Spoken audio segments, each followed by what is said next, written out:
Ritulys. 40 sekundžių lieka žaisti. Vis dar 6 Estijos rinktinės žaidėjai aikštėje.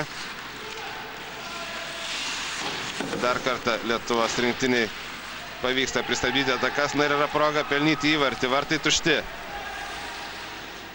Egidijus Bauba nepataiko į tuščius vartus. Dar vienas metimas į tuščius vartus. Vėl nėra ir įvartis. Egidijus Bauba išnaudoja lietuviai savo progą.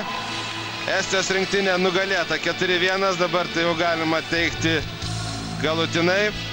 Ir tai yra negalutinis rezultatas, tačiau pergalė jau tikrai mūsų rankose. Dmitrijus Medvedevas kraipo galvą, galbūt prisimindamas ankstesnį metimą į tuščius vartus Egidijaus Baubos, kai jis nepataikė. Na, čia Dariaus Lelėno rezultatyvus perdavimas ir Egidijaus Baubos įvartis. Darius Lelėnas panašu iš ties yra šių rungtynių naudingiausias žaidėjas.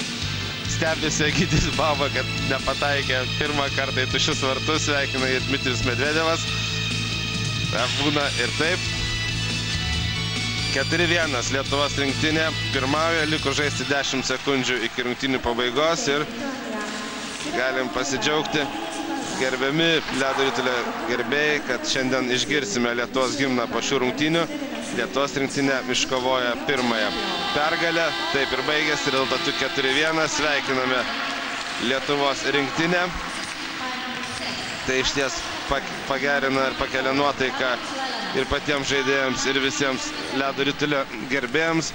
Lietuvos rinktinė po šios pergalės pabėga iš pavojingos zonos ir pakyla į 4-ąją turnyrinės lentelės vietą pasaulio ledo ritulio čempionato 1 diviziono B grupės.